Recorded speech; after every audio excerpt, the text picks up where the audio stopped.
Why wait? Let's say you're engaged or dating someone that you really love. You really want to connect with them on every level. It's tempting to think, hey, let's go ahead and be physically intimate even before we say our vows. It would be lovely. And at the church I am pastor at, we ask couples to refrain from sex before marriage. We ask them, even if they've already crossed that boundary, to take a step back. I'm reminded of a story of a pastor who told his parishioners that this was the church's policy. If they wanted to be married at the church, they would have to refrain from sex. Well, since they'd already been intimate, this was a big challenge, but they agreed because they really wanted to be married at the church. The first week they came back for their premarital counseling, and the pastor checked in with them. How's it going?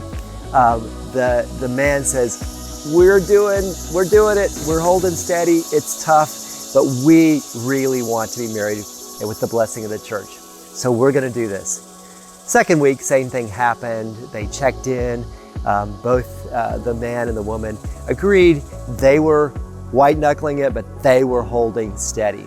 The third week they come in, and at the check-in, the man kind of turns his head downward with a little sheepishness and says, I got to tell you the truth. The other day, she was dressed in this cute sundress, and she reached up on the shelf to grab a can of peas, and I don't know, when she did, something came over me, and before we knew it, we were on the floor going at it.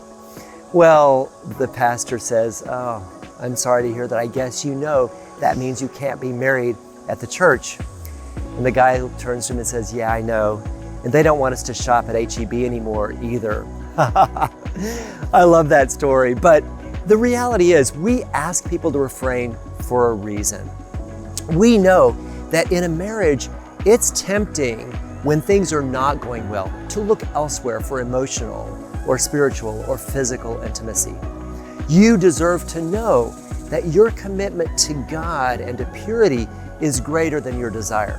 And so even if you're in a committed relationship where you both believe you want to spend the rest of your life together, to honor God with your purity gives your partner the message that your relationship with God is more important to you than anything, even those strong and powerful desires when you have a willing partner.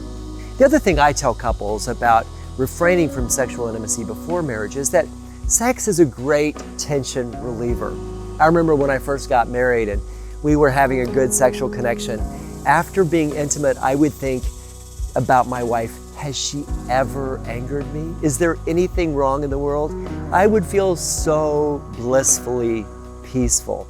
And that discharge of tension was a great thing, especially in those days early in marriage when you're attempting to make room in your life for someone else. During the engagement phase or the dating phase, though, we don't want to minimize tension. If there are problems in the relationship, we want them to come to the fore. Why is that? Because the problems that show up in dating will only be magnified in marriage. And your desire to address them and to resolve them will never be higher than when you're in that pursuit mode of romantic desire.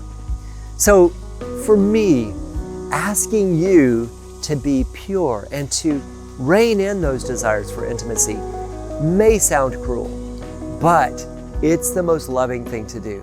It will put you in good standing, even if you've already crossed those boundaries, to say to God, hey, we're going to do this as a way of honoring you and your way. We're going to trust you with our desires, knowing that at the end of the day, you want us to have the best connection, the deepest levels of trust and intimacy.